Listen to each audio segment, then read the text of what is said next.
Módulo 1, Dinámica atmosférica, parte 1. En la parte 1 vamos a trabajar los conceptos básicos. Ellos van a estar integrados por la atmósfera terrestre y sus características físicas, la estructura vertical de la atmósfera, las características de la troposfera, la atmósfera estándar, la radiación solar con su balance radioactivo y el calor y los tipos de transferencias del calor. Vamos a empezar a trabajar con el primer concepto, que es la atmósfera. La atmósfera es la capa gaseosa que envuelve a la Tierra y que se adhiere a ella gracias a la acción de la gravedad. Es decir, la aceleración de la gravedad atrae las partículas de la masa gaseosa que conforman la atmósfera hacia el centro de la Tierra, y eso genera una capa alrededor de nuestro planeta al cual después veremos todas sus características. Exactamente es muy difícil saber cuál es su espesor total, si es de 30, 40, 70 kilómetros, puesto que los gases que componen a la atmósfera cada vez se van haciendo más escasos con respecto a la altura.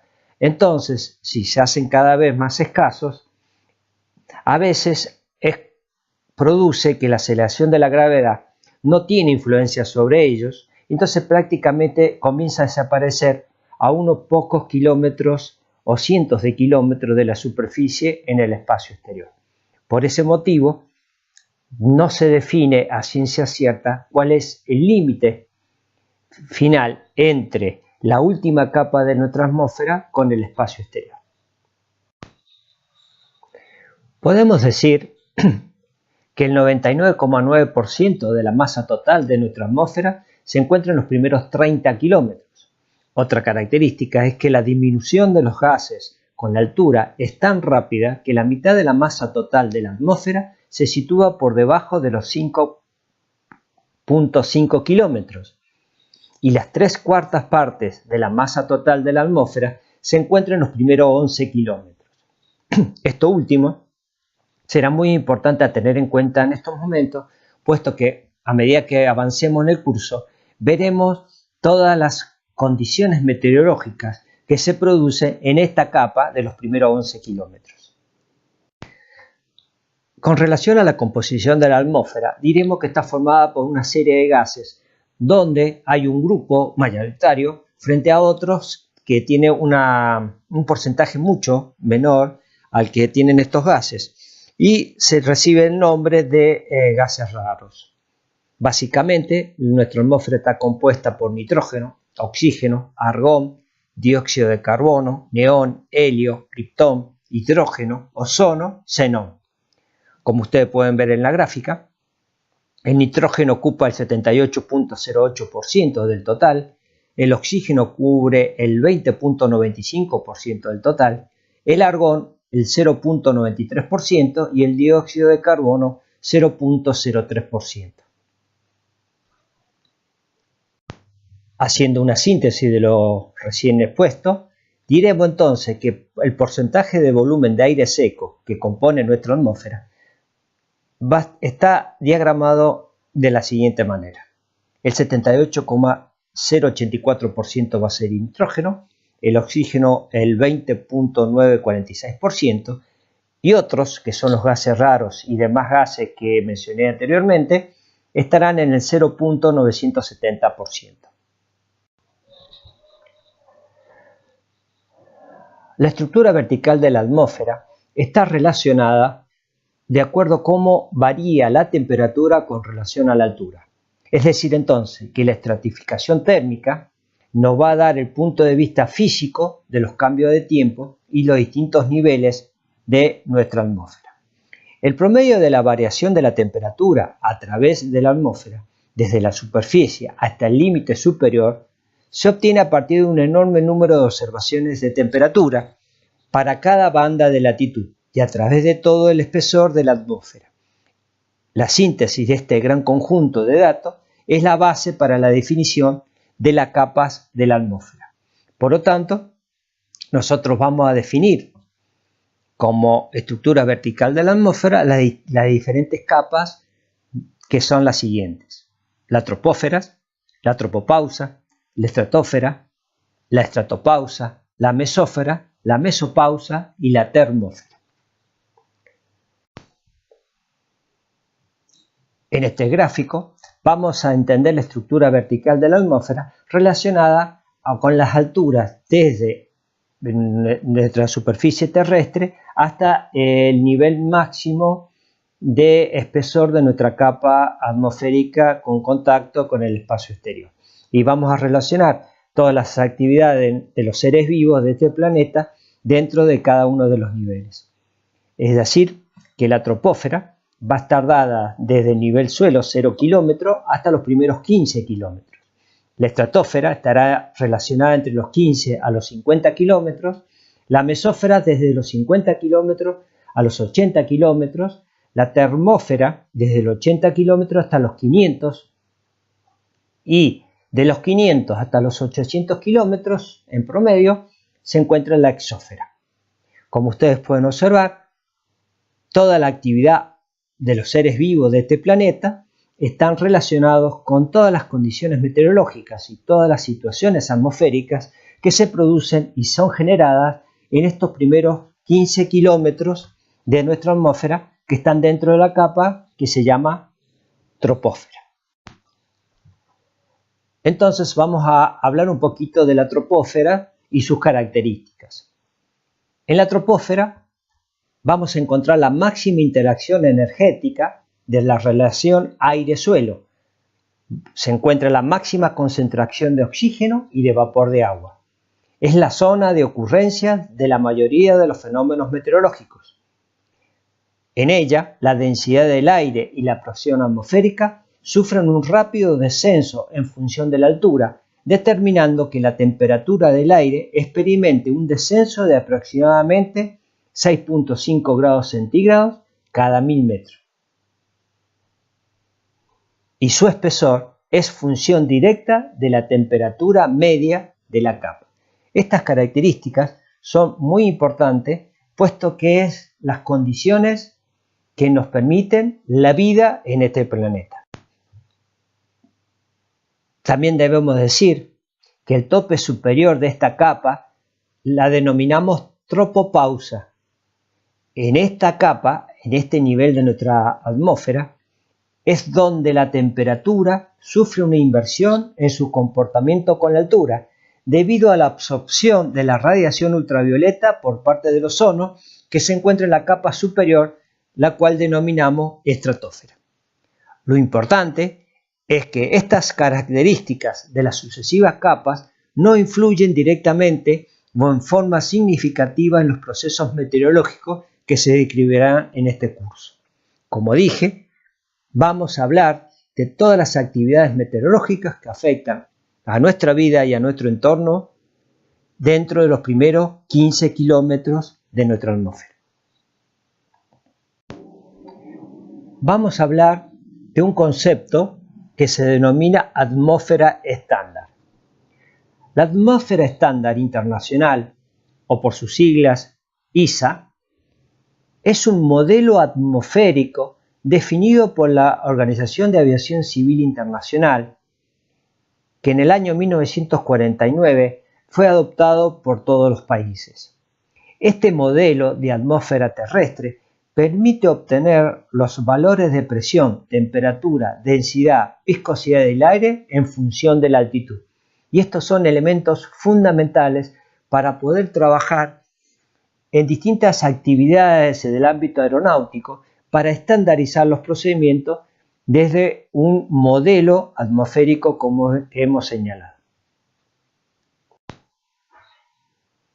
Por lo expuesto, la atmósfera estándar cumple con su función de proporcionar un marco referencial invariante, es decir, que se encuentre estable, estandarizado, para la navegación aérea, para las operaciones aeronáuticas que tienen que ver con la performance de aeronaves, altimetría y para la realización de cálculos aerodinámicos consistentes.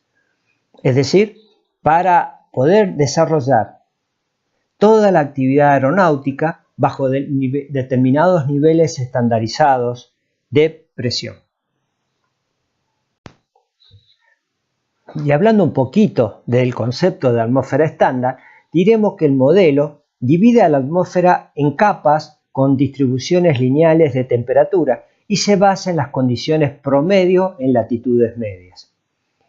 Estas distribuciones lineales son revisadas periódicamente desde mediados del siglo XX, que posteriormente en estos años se está haciendo una evaluación de nuevamente revisar esos valores y esas distribuciones lineales. A partir de los valores al nivel medio del mar, el resto de los valores se obtienen mediante relaciones físicas básicas. Por lo tanto, el estándar consta de una tabla de valores para varias altitudes claves, además de varias fórmulas con las que se puede calcular los valores para altitudes intermedias.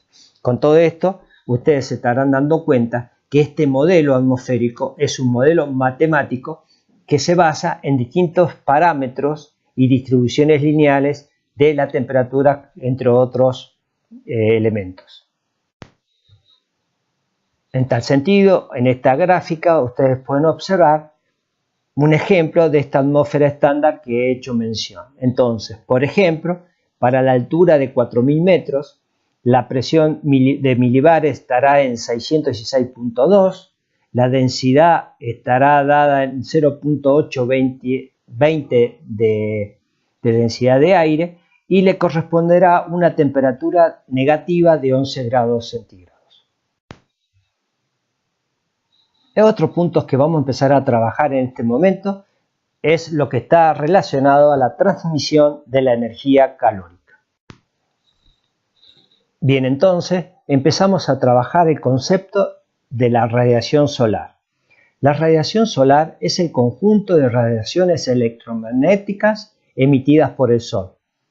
Como sabemos, el Sol es una estrella que se encuentra a una temperatura media de 6.000 grados Kelvin, que son aproximadamente 5.727 grados Celsius, en cuyo interior tiene lugar una serie de reacciones de fusión nuclear que producen una pérdida de la masa del Sol y se transforma en energía. Esa energía liberada por el Sol se transmite al exterior mediante la radiación solar. Por lo tanto, la radiación solar se distribuye desde el espectro infrarrojo hasta el espectro ultravioleta en distintas gamas de frecuencias y longitudes de ondas. Los aspectos destacados de la radiación solar son que no toda la radiación alcanza la superficie de la Tierra, porque las ondas ultravioletas más cortas son absorbidas por los gases de la atmósfera. Otra característica, el Sol se comporta prácticamente como un cuerpo negro, el cual emite energía siguiendo la ley de Planck a las temperaturas ya citadas. Y lo tercero, la magnitud que mide la radiación solar que llega a la Tierra es la irradiancia, que mide la potencia que por unidad de superficie alcanza la Tierra, siendo su unidad de medida el watt por metro cuadrado. Es decir, entonces, que toda la energía que llega trayéndonos el calor del Sol se realiza a través del concepto que hemos señalado, que es la radiación solar. Esta energía que llega a nuestra Tierra va a hacer que exista una interacción entre la Tierra y la atmósfera justamente por este ingreso de calor a través de la radiación solar. A esto lo llamamos, a este equilibrio lo llamamos balance radiactivo. Y vamos a ver un cuadro en el cual se va a resumir el balance energético entre la Tierra y la atmósfera, donde se resalta el hecho de que la radiación solar es reflejada y absorbida en gran parte por nuestra atmósfera y los diferentes gases que la componen. Entonces también va a estar influenciada por la nubosidad que se encuentre presente. También se va a poder ver cuál es el aprovechamiento de la energía residual que alcanza la corteza terrestre, que es la parte absorbida en forma diferenciada según los tipos de suelo y transformaciones de calor. Esto es muy importante porque aquí empezarán los procesos atmosféricos que posteriormente vamos a ver en el curso, que son los que nos van a generar o es la génesis de los fenómenos meteorológicos específicamente que van a afectar a la aviación. Y por otro lado, la superficie terrestre emite radiación electromagnética en onda larga hacia el espacio y otra vez la atmósfera y las particularidades de los gases que las componen, entre ellas el efecto invernadero, reflejarán parte de dicha energía de retorno a la superficie, permitiendo así que el enfriamiento de la Tierra en ausencia de calor sea mucho menor. Lo dicho anteriormente, lo podemos ver aquí, cuáles son los porcentajes de radiación solar que entra, que son los colores en azul, y cuál es la radiación térmica terrestre que sale. Y entonces veremos el equilibrio que hay entre la energía que es absorbida por la atmósfera, que es absorbida por los aerosoles, o que es absorbida o dispersada por la nubosidad presente, y cuál es la energía reflejada y emitida que ocurre tanto en la superficie terrestre como en las superficies de agua, océanos, lagos, ríos, etc.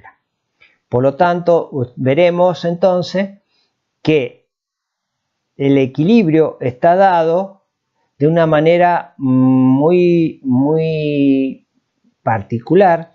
Depende entonces de cómo es la interacción de la radiación solar que ingresa en los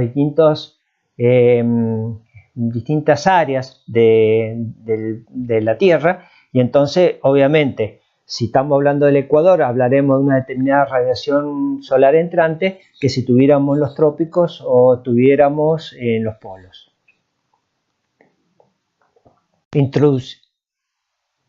Introducidos en el concepto de radiación solar, vamos a hablar ahora del calor. El calor es una forma de energía dentro del proceso de transferencia de un objeto a otro, o la transferencia desde una parte de un objeto a otra, debido a diferencias de temperaturas. Sabemos que la física nos dice que un cuerpo caliente le entrega calor a un cuerpo más frío. Esta transferencia nos hace pensar que la materia o los cuerpos sean más calientes o más fríos de acuerdo a ese proceso de transferencia. Luego de haberse producido este proceso de transferencia, el calor se almacena como una energía interna, que es la energía total almacenada en las moléculas. Este elemento va a ser muy particular para que más adelante en este curso podamos entender algunos fenómenos meteorológicos que se originan desde esta energía total almacenada. Bien, habíamos hablado de transferencia de calor. Para la transferencia de calor de un cuerpo a otro, o de una sustancia a otra, se realiza a través de tres mecanismos físicos, que es la conducción, la convección y la radiación. La conducción es el transporte de calor o de energía por contacto entre dos cuerpos desde el de mayor temperatura hacia el de menor temperatura, hasta alcanzar el equilibrio térmico entre ambos cuerpos. Este mecanismo se hace presente entre la superficie de la Tierra y la atmósfera en forma permanente, transfiriendo calor entre ambos a partir de lo que se establezca un equilibrio entre ambas temperaturas.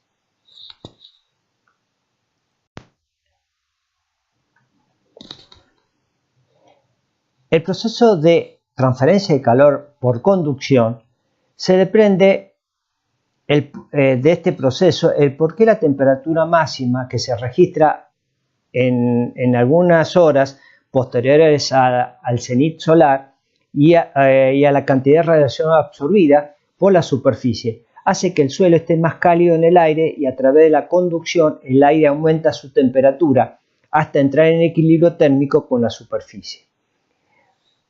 Cuando el sol empieza a declinar en las primeras horas nocturnas, la superficie terrestre solo pierde energía electromagnética y disminuye su temperatura, pasando luego por algunas horas de iniciada la noche a estar más fría que el aire, justamente porque empieza el equilibrio que habíamos mostrado en el gráfico anterior.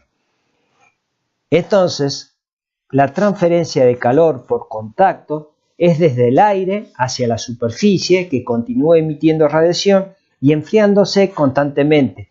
Este proceso lleva a que la superficie y el aire adyacente se enfríen hasta alcanzar la temperatura mínima del día, hasta el amanecer, cuando nuevamente el sol comienza a calentar y empieza el ciclo nuevamente. Es decir, entonces, que por la transferencia de calor a través de la conducción, el aire toma temperatura cuando el sol está en su máximo verticalidad en nuestro planeta y se obtiene la temperatura máxima. Y durante la noche, cuando la transferencia de la conducción se hace desde la Tierra hacia el aire, se va enfriando y es cuando se obtiene la temperatura mínima del día. En el proceso de la convección es el transporte de calor en forma vertical, que es donde empieza a trabajar el ascenso de aire caliente a partir del calentamiento desde abajo. Esta parcela de aire asciende debido a que al calentarse disminuye su densidad y peso específico, por lo cual lo hace más liviano que el aire de su entorno, formando así una corriente ascendente que transporta el calor hacia arriba. Este modelo, este proceso de transferencia de calor por convección, más adelante lo vamos a estudiar con particularidad, pero vamos adelantando el concepto de la formación de la nubosidad que se hace a través de la convección, es decir, a través del calentamiento de la superficie que genera corrientes verticales de ascenso de aire caliente que bajo determinadas condiciones posterior a un nivel de condensación que explicaremos más adelante, se forma la nubosidad.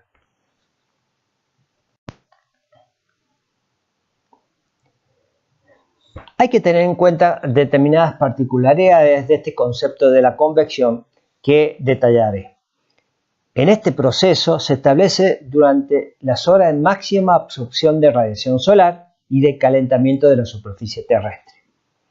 Otra particularidad es que debido a la irregularidad de la capacidad de absorber y calentarse de los distintos tipos de suelo, roca, arena, cemento, ciudades, campo, agua, ríos, mares, océanos, la transferencia de calor por contacto al aire es altamente diferenciado y se logra así que se generen porciones de aire superficiales que se van a calentar más que otras. Y eso es lo que nosotros denominamos burbujas de aire de menor densidad y peso que su entorno, lo que permite el ascenso. Es decir, que vamos a tener distintas y diferentes tipos de burbujas de aire porque van a estar producidos por diferentes calentamientos diferenciales del Sol con respecto a la superficie que se está calentando.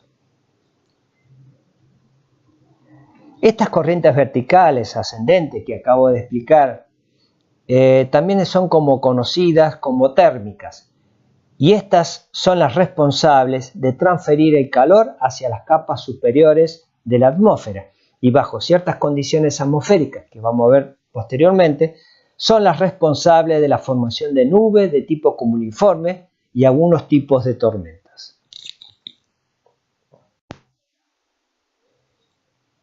En el proceso de transferencia por radiación, la transferencia de energía se realiza por ondas electromagnéticas y se produce directamente desde la fuente hacia afuera de todas las direcciones. La radiación es un proceso de transmisión de ondas o partículas a través del espacio o de algún otro medio. Todas las formas de radiación son producidas por cargas aceleradas, que son diferentes a los casos anteriores, porque las ondas electromagnéticas no necesitan un medio material para propagarse. Y esta característica la vamos a explicar y se va a ver más claro con el gráfico siguiente.